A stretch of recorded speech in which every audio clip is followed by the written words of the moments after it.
그렇습니다. 하나님 아버지, 언제나 우리를 사랑하시는 아버지 하나님, 우리를 붙잡고 계십니다.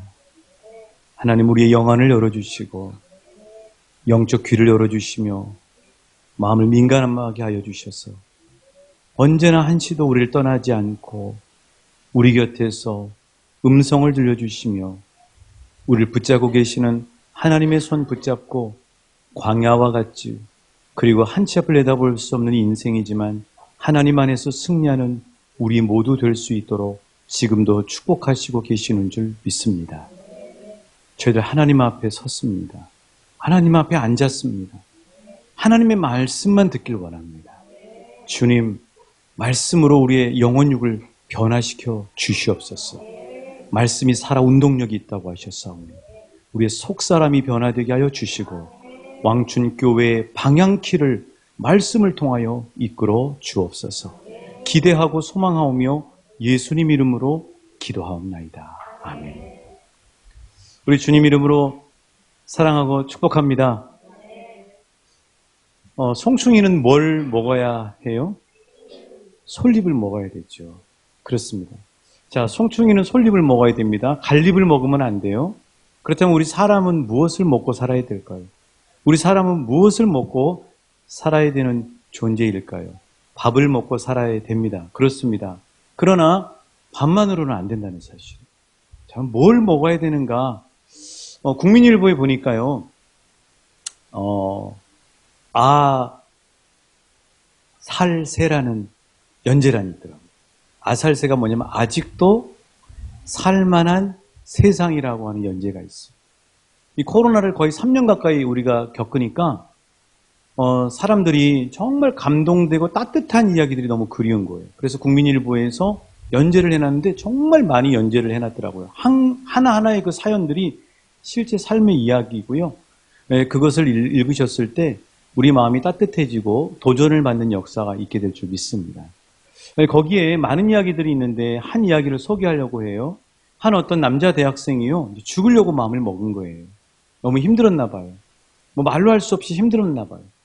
그래서 이제 이 대학생이 죽으려고 하는데 뭐가 생각이 났냐면 초밥이 생각이 나는 거예요. 내가 죽기 전에 뭐라도 먹고 죽어야 되겠다? 초밥을 먹고 죽어야 되겠다 하고 초밥집에 간 것입니다. 그래서 이제 거기서 먹는 게 아니고 포장을 해가지고 집으로 가져온 거예요.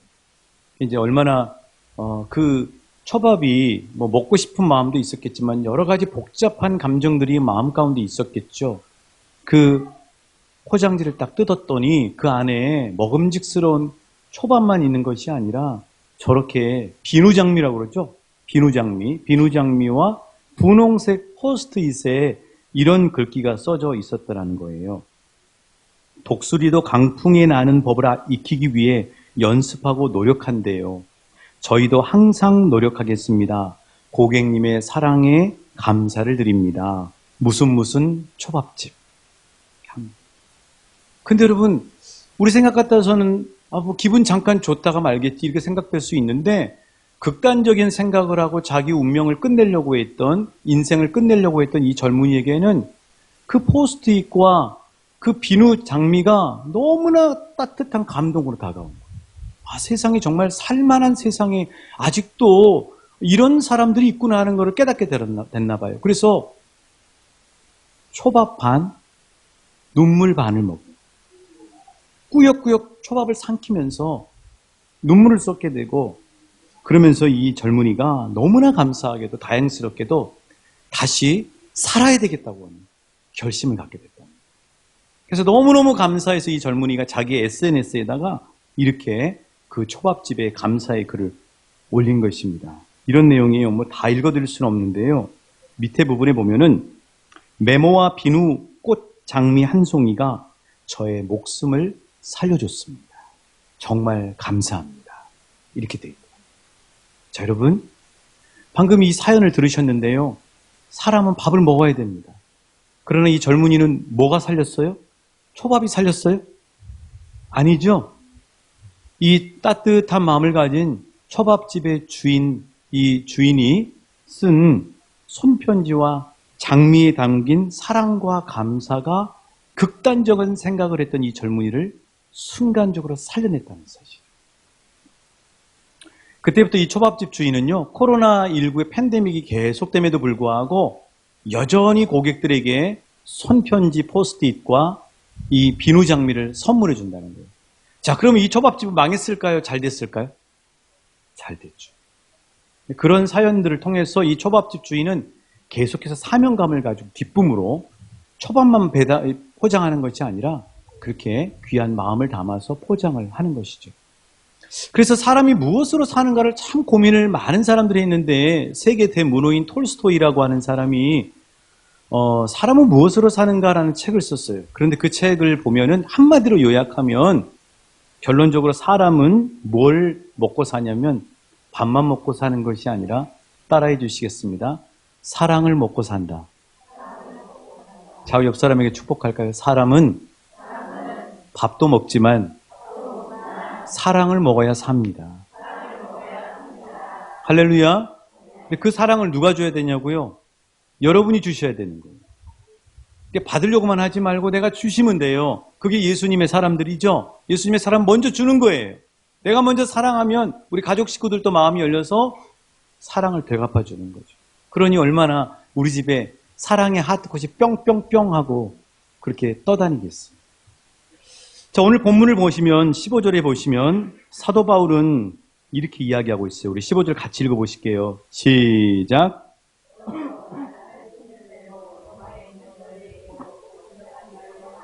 그렇습니다. 바울이 할 수 있는 대로 나는 로마에 있는 여러분들에게 복음 전하기를 원합니다. 이렇게 얘기했는데요. 헬라어 원문으로 보면요. 바울이 이 얘기를 할 때요. 그 감정이 그대로 드러납니다. 바울은 이 얘기를 하면서 어떤 표현으로 얘기하냐면 애끓는 심정. 얼굴이 막 빨갛게 홍조가 돼가지고 정말 여러분, 로마에 있는 여러분, 나는 여러분에게 할 수만 있으면 복음을 전하길 원합니다. 제 얼굴이 빨개졌나요? 안 빨개졌으면 바울만큼 아직 그 사랑이 없나 봐요. 바울은 그 심정인 거예요. 그 심정으로 지금 로마에 뭘 전하기를 원하는 거예요? 복음 전하기를 원하는 거예요. 여러분, 바울은 왜 애끓는 심정으로 얼굴이 홍조가 되는 그런 열망으로 로마에 복음을 전하기를 원했을까요? 여러분, 세계 최강 로마 제국에 없는 것이 뭐가 있습니까? 밥이 없나요? 땅이 좁은가요? 은과 금이 없나요? 아니, 문화시설이 없나요? 무기가 없나요? 근데 로마는 바울의 눈에 영적인 이 깊은 하나님의 영적인 사람인 바울의 눈에 로마를 볼 때 로마는 없는 것 없이 다 있는 것 같은데 정말 사람들에게 반드시 있어야 할 것이 없었던 거예요. 그게 뭐라는 거예요? 따라해 주시면 복음. 자, 그렇다면 여러분 복음이 뭐예요? 여러분 복음을 뭐로 이해하십니까? 복음이 이런 거죠. 복음은 죄로 인해 죽을 수밖에 없는 나를 위해 하나님의 아들이신 예수님이 이 땅에 오셔서 십자가에서 죽으시고 3일 만에 살아나신 놀라운 사실. 그게 복음 맞습니까? 그래요. 그게 복음입니다. 그런데 이 바울이 이야기하는 이 복음은, 이 로마에 전해주길 원하는 복음은 단순히 지식이나 알무로 이야기하지 않아요. 교리로 이야기하는 게 아닙니다. 바울은 100점짜리 복음, 50점짜리 머리로만 아는 복음이 아니라 100점짜리 온전한 복음을 알았어요. 그 100점짜리 온전한 복음이 뭐냐면 복음은 머리로 아는 게 아니고요. 예수님을 만나는 거예요. 복음은 예수님을 만나는 겁니다. 복음은 예수님을 만나서 그분의 사랑을 머리로만 아는 게 아니라 사랑이 있다, 사랑했다가 아니라 내가 경험하는 거예요. 복음은 예수님을 통해 생명을 얻는 거예요. 그래서 그 예수님으로부터 예수님을 만나면서 생생하게 체험하고 알게 된 사랑과 생명을 다른 사람을 만나서 그들에게도 전하는 것, 만남을 통해 전하는 게 바로 복음을 경험한 사람들의 삶의 모습인 거죠. 그런데 여러분, 바울이 처음부터 이 복음을 알았을까요? 처음부터 이 복음에 대해서 제대로 알았을까요? 바울은 예수님하고 동시대 사람이에요. 예수님이 팔레스타인 땅을 걸어갈 때 바울도 그 땅을 걷고 있었어요. 바울은 예수님이라고 하는 분에 대한 이름을 한 번 이상은 들어봤을 거라고요. 그런데 그렇게 많이 성경을 연구하고 많이 예수님에 대해서 들었어도 바울은 복음을 제대로 알지 못했어. 그럼 바울이 언제 복음을 제대로 알았느냐? 바울은 언제 복음을 제대로 알았냐면 예수 믿는 사람들을 잡으러 다마스커스라고 하는 다메섹이라고 하는 도시를 향해 가다가 거기서 어떤 역사를 경험했습니까? 그림으로 보여드릴게요. 이런 역사를 경험했죠. 빛을 보게 된 거예요. 빛 가운데 음성을 듣게 된 거예요. 이런 음성이 들렸죠. 사울아, 사울아, 내가 어찌하여 나를 박해하느냐? 그러니까 바울이 대답했겠죠. 뉘십니까? 그랬더니 그 빛 가운데 말씀하시는 분이 뭐라고 말씀하시냐면 한번 따라해 주시겠어요? 나는 내가 박해하는 예수라. 그렇습니다. 바울은 그 전에 예수님에 대한 이름도 듣고 예수님에 대한 소식도 듣고 예수님이 어떤 일을 했던 걸 다 들었어요. 그러나 그때는 복음이 아니었어요. 바울이 진정으로 복음을 알게 된 것은 다마스커스 도상에서 부활하신 예수님을 만나고 난 다음에 바울은 진짜 복음을 알게. 바울은 뭐냐? 복음은 뭐냐? 예수님을 만나는 거예요. 복음은 뭐냐? 그 예수님을 만나서 예수님의 사랑을 경험하는 거예요. 복음이 뭐냐? 예수님을 만나면서 죽을 수밖에 없는 어둠 가운데 있던 자신에게 생명의 빛을 비춰준 그 빛을 만나고 경험하는 게 복음이에요. 사랑하는 우리 왕축교회 모든 분들과 우리 자녀들이 바울이 경험한 생생한 100점짜리 복음을 경험하시는 축복이 있으시길 우리 주님의 이름으로 축복합니다. 그래서 참 복음을 알게 된 바울이 애끓는 심정으로 얼굴이 빨갛게 달아오르는 열정으로 나는 로마에 있는 여러분에게 복음 전하기를 원합니다 하고 간절한 마음으로 편지를 쓰고 있는 것이죠. 그래서 복음은 뭐냐면요. 만남에서 불꽃이 터져. 복음은 어디서 불꽃이 터진다고요? 만남에서 불꽃이 터져. 예수님을 만나는 데서 불꽃이 터지고요. 말씀을 만나는 데서 불꽃이 터지고요. 다른 사람을 만나면서 불꽃이 터지고요. 외국인 근로자들을 만나면서 불꽃이 터지고요. 우리 주변에 있는 분들에게 아이스케이크를 들고 가면서 그분을 만나면서 그분들의 눈빛을 교환하면서 그곳에서 복음의 불꽃이 피는 거예요. 그리고 복음의 꽃이 피게 되는 역사를 경험하게 되는 것이죠. 그래서 피트 데이비스라고 하는 분이 전념이라고 하는 책을 썼어요. 이 책인데요. 이거 크리스찬 서적이 아닙니다. 일반 서적이에요. 이 전념이라는 책에 보면은 뭐라고 이야기를 하고 있냐면 이 피트 데이비스는 복음이라고 하는 건 뭐냐. 이 사람도 예수 믿는 사람인 것 같아요. 다른 사람을 만나면서 그 사람의 황량하고 삭막한 마음의 벌판과 정원에 꽃을 심어주고 사랑의 꽃을 심어주고 생명나무를 심어주는 정원사와 같아요. 너무 멋지죠? 다시 한번 여러분에게 말씀드릴게요. 이 사람이 얘기하는 복음은 뭐냐? 복음은 만남이다. 그런데 그 만남에서 뭐가 이루어지느냐? 다른 사람의 마음의 언저리에 누구한테도 이야기하지 않지만 그 마음의 언저리가 삭막한 거예요. 황량한 거예요. 찬바람만 쏠쏠 부는 거예요. 너무나 외로운 거예요. 그 마음의 밭과 정원에 내가 사랑의 꽃과 생명나무를 심어주는 것이 바로 복음의 삶이다. 이렇게.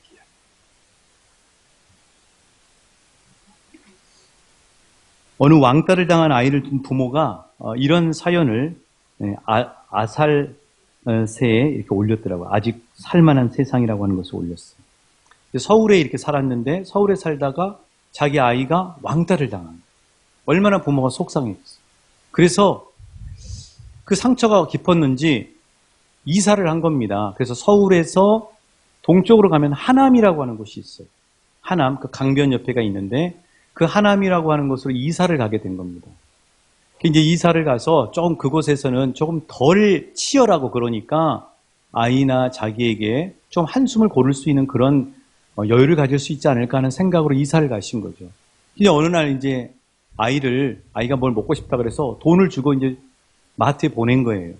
마트에 갔다가 아이가 왔는데 세상에 집안의 문을 쫙 열고 현관문을 열고 들어온 아들을 보니까 자기가 준 돈보다도 훨씬 많은 양의 과자와 음료수를 이만큼 들고 들어온 거예요. 얼굴은 막 밝고 좋아가지고 왔겠죠. 엄마가 물어보지 않았겠어요? 또 엄마가 이만큼 줬는데 어떻게 이렇게 많이 가져왔니? 그랬더니 이 아들이 한다는 얘기가, 엄마, 내가 마트에 갔는데 어떤 모르는 누나가 나를 자꾸 보더니 나보고 하는 얘기가, 너 먹고 싶은 거 있어? 먹고 싶은 거 있으면 다 골라. 그래가지고 다 골랐대요. 이 아이가 다 골랐더니 그 누나가 다 계산을 해주더라는 거예요. 그래서 기분 좋게 그렇게 온 거예요. 이 엄마가 자기 아이가 왕따 당하고 상처를 입었는데 그 한아름 끌어안고 오는 아들의 모습을 보고는 너무나 큰 위로를 받은 거예요. 그 왕따 당했던 아들의 가슴 안에는 자신감이라고 하는 꽃이 피게 되고, 그 누나가, 그 모르는 누나가 사준 그 친절과 그 사랑의 그 마음이 그 왕따 당해서 상처받았던 그 아이의 마음 가운데는 자신감의 꽃을 피워준 거죠. 그리고 상처 입었던 이 엄마의 마음 가운데는 위로의 꽃들을 듬뿍 안겨주는 역사가 일어나게 됐다는 사실이에요. 여러분, 이게 복음의 역사. 이런 게 복음의 역사. 그래서 복음은 만남을 통해서 상대방의 마음 동산에 사랑과 생명의 꽃과 나무를 심어주는 거예요. 자, 우리가 밭을 오고 가다가 동네분을 만난 거예요. 그럼 동네분을 만나면 거기서 복음의 스파크가 일어나야 되는 거예요.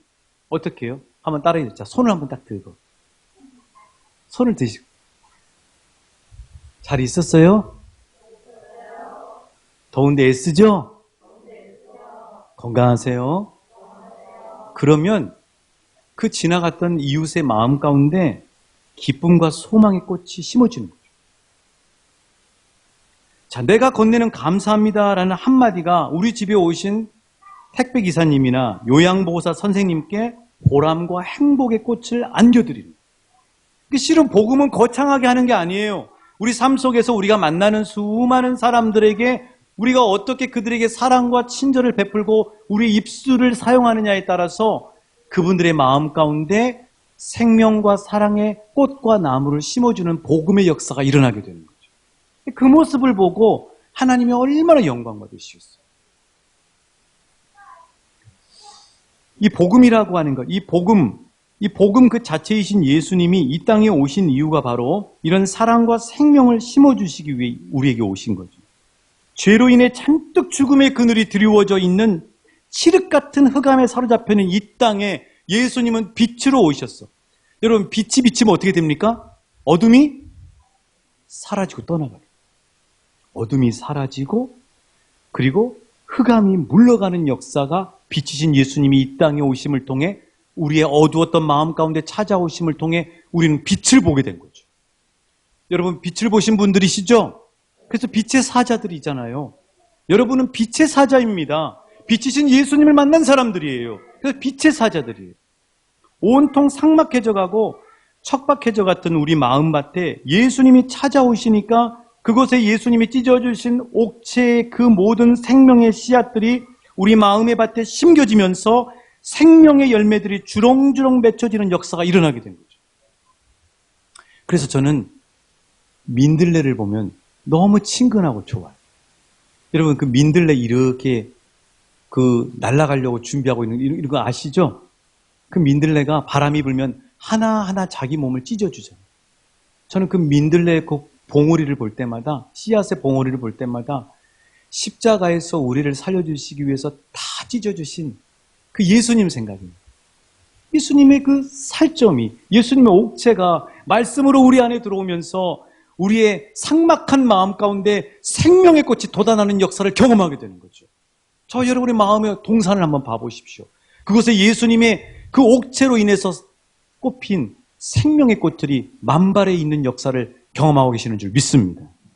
온갖 상처로 세상 살 힘도 없이 기진맥진해져 가던 우리 마음에 예수님이 흘려주신 사랑의 보혈이 들어오자 말끔하게 치유되고 새 살이 돋아나는 역사를 경험하게 되신 줄 믿습니다. 저는 상담학을 공부했죠. 상담학을 공부하면서 수많은 상담 기법들을 공부했는데요. 그러나 거기서 발견한 놀라운 사실은 뭐냐면 우리 안에 있는 깊은 상처는 상담의 기법이라든가 어떤 유명한 박사님이나 어떤 정신과 약을 통해서 치유되는 것이 아니라 복음, 살아계신 복음인 예수님을 온전히 만나면 예수님의 보혈의 은혜를 통해서 깨끗하게 치유되는 역사를 경험하게 됩니다. 거기서 끝나는 게 아니고요. 나와 비슷한 상처를 입은 다른 사람들을 치유하는 그런 놀라운 치유자로 살아가게 되는 역사를 경험하게 되는 것이죠. 그래서 복음은 이렇게 위대한 거예요. 그래서 바울은 16절에서 복음을 자랑스럽게 소개하고 있습니다. 자, 바울이 어떻게 자랑스럽게 복음을 소개하고 있는가? 우리 16절 같이 우리 한 마음으로 우리 봉독하실까요? 시작.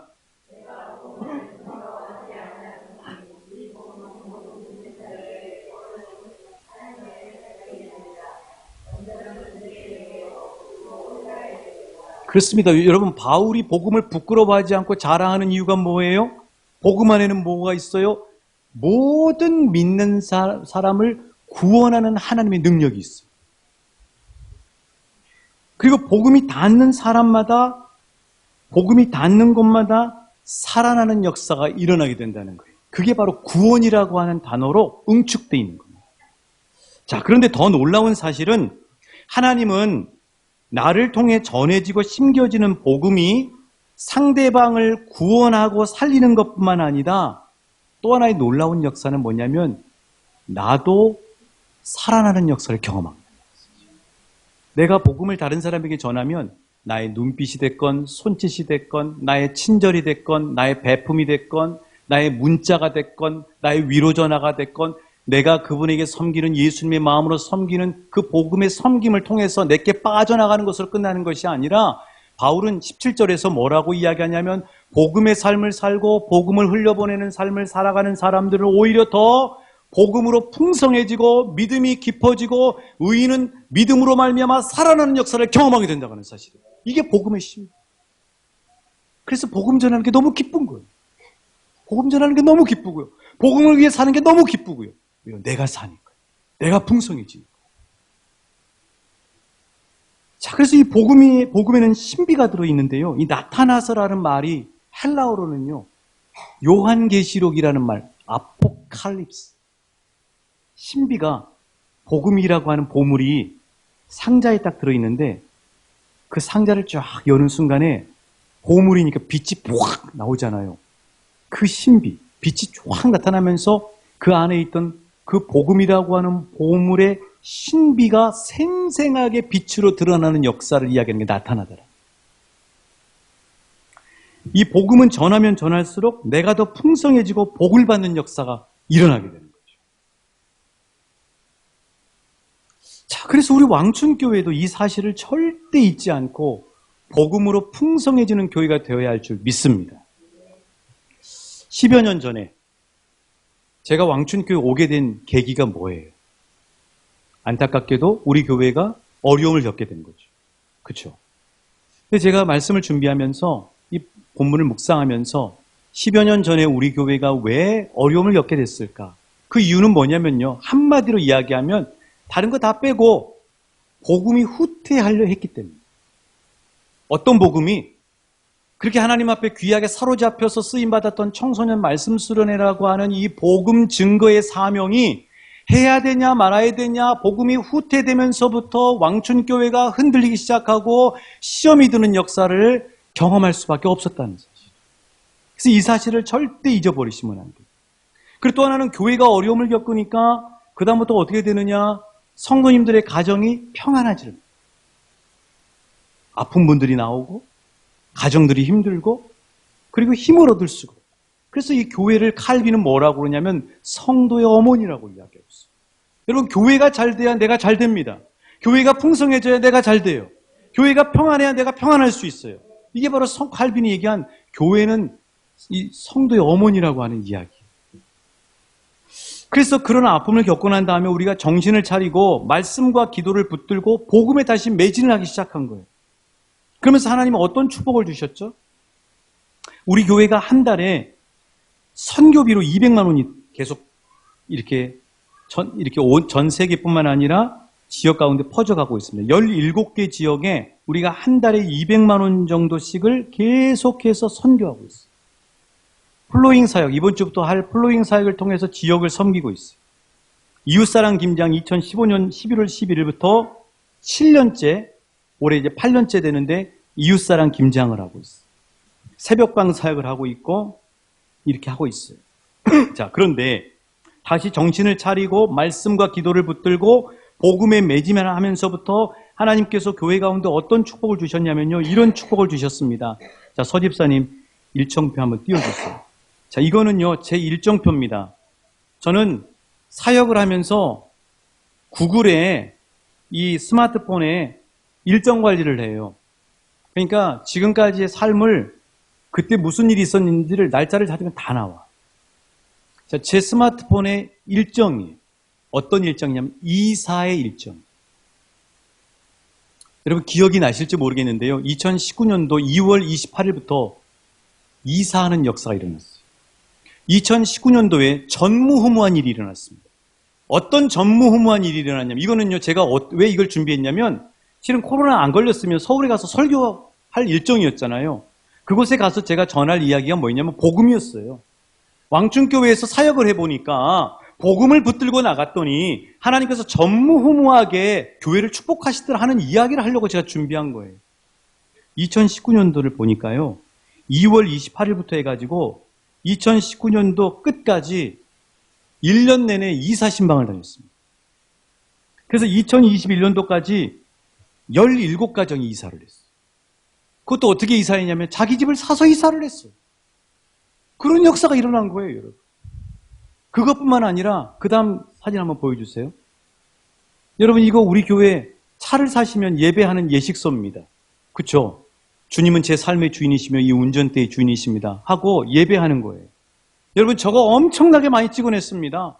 성도님들이 차를 사고요. 차 사시면 또 오셔서 기도해달라고 같이 예배하고요. 그런 역사가 계속 일어났어요. 제 방에 가면은 파일이 있어요. 예식서 파일이 있습니다. 그 예식서 파일에는 예배, 이 차를 구입해서 예배한 예식서가 엄청나게 많이 들어있어요.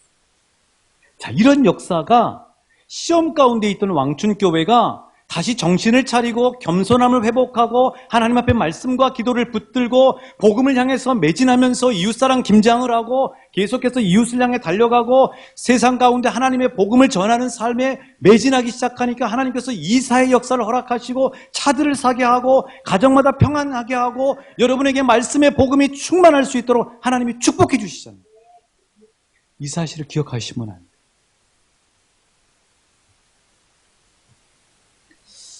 그래서 복음을 위해 사는 사람에게는 두 가지의 원리의 축복을 받는다고 저는 생각해요. 제가 만들었습니다. 한번 따라해 주세요. 상추 원리, 우물 원리. 하나가 뭐라고요? 상추 원리. 또 하나는 뭐예요? 우물 원리. 자, 여러분 상추 길러보셔서 아시죠? 저는 김 박사님한테 여쭤봐서 좀 준비했습니다. 자, 상추는 어떻게 해야 상추를 오래 드실 수가 있어요? 상추를 안 따면 상추가 아까워서 안 따고 내 하우스에다가 내 텃밭에다가 놓기만 하면 상추는 어떻게 되죠? 뭐가 올라온다 그러더라고요. 김 박사님 어려운 말 해가지고 뭔 말인지를 몰랐어요. 근데 제가 이야기로는 기둥이 올라와요. 상추가 뻣뻣해져요. 옆으로 퍼져야 되는데 위로 올라가요. 상추는 이파리가 뻣뻣해져요. 그렇죠. 그럼 상추는 오래 부드럽게 싱싱하게 많이 먹으려면 어떻게 해야 돼요? 자꾸 따요. 자꾸 따서 나만 먹는 게 아니라 이웃집에 신범이도 주고 우연이도 주고 또 현진이도 주고 나눠줘야 돼요. 그러면 상추는 계속해서 자라요. 상추 원리. 이게 복음의 원리예요. 복음은 가두고 복음은 내가 끼고 있고 복음은 내가 흘려보내지 않으면 뻣뻣해져가지고 채워지지 않아요. 근데 복음은 계속 흘려보내면 계속 채워지는 역사가 일어나게 되는 거죠. 또는 우물의 역사예요. 저는 지하수 전공을 했잖아요. 우물에 대해 잘 알잖아요. 우물을 여러분 오래 쓰시려면요. 우물은 계속 퍼서 쓰셔야 돼요. 풀면 풀수록 물이 채워집니다. 그냥 그 우물만 있는 게 아니라 옆에 있는 강하고 연결이 되어 있어요. 그래서 그 우물을 쓰게 되면 강에서 채워지게 되어 있어요. 물은 수평을 유지하면서 들어오게 되어 있거든요. 그래서 우물 원리가 있어요. 상추 원리는 뭐예요? 한번 따라해 주세요. 따서 나눠주면 나눠줄수록 더 자라 올라온다. 우물 원리는 뭐예요? 퍼서 나눠주면 나눠줄수록 물은 더 채워진다. 그렇습니다. 이게 복음의 원리예요. 그게 왕춘교회를 하나님이 세워주시는 원리예요. 그게 저와 여러분을 예수님이 하나밖에 없는 십자가의 사랑을 통하여 구원해 주신 원리예요. 그것이 이 세상의 소망이에요. 아직도 세상은 살만한 세상이다 하고 만들 수 있는 사람들이 누구냐면 바로 항상 주님으로부터 사랑을 흘려받고 있는 저와 여러분 같은 그리스도인들 때문에 이 세상은 아직도 살만한 세상이 될 수 있는 역사가 일어나야 되는 것이죠. 그래서 우리 왕춘교회에는 우리 한 사람 한 사람에게는 복음의 후퇴란 절대 용납하면 안 돼요. 복음은 전진해야 되는 거예요. 복음은 계속 확장돼야 되는 거예요. 그래야 내가 살기 때문에. 다시 17절 말씀 같이 읽어보실까요? 17절입니다. 시작. 복음에는 하나님의 의가 나타나서 믿음으로 믿음에 이르게 하니 오직 의인은 믿음으로 말미암아 살리람과 같다. 자, 복음을 살아내면 믿음에서 믿음으로 가요. ek pistis, eis pistio. 믿음으로부터 믿음으로 들어가요. 그게 뭐냐면 복음은 자꾸 복음을 살아내고 복음을 실천하고 행함 있는 믿음으로 복음을 흘려보내고 상추의 원리로 살고 우물의 원리로 퍼주면 내 믿음이 계속해서 더 깊은 믿음으로 성장한다는 거예요. 뿐만 아니라 의인은 믿음으로 말미암아 살리라. 믿음의 삶을 살고 복음의 삶을 살아나게 되면 내가 죽는 것이 아니라 내가 없어지는 것이 아니라 오히려 복음을 살아내면 살아낼수록 내가 더 살아나는 역사를 경험하게 되는 거예요. 그래서 복음의 놀라운 신비가 있습니다.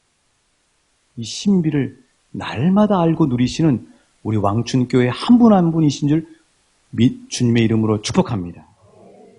그래서 이 고린도후서 9장 8절의 말씀이 상추 원리와 우물 원리를 대변해 주는 거죠. 우리 같이 읽어보실까요? 고린도후서 9장 8절의 말씀이에요. 자, 같이 읽습니다. 시작.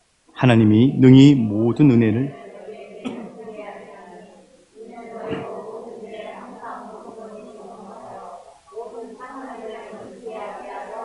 그렇습니다, 여러분. 그러니까 하나님 우리를 채워주신 이유가 뭐냐면 더 넘쳐서 모든 착한 일을 넘치게 하도록 채워주신다는 거예요.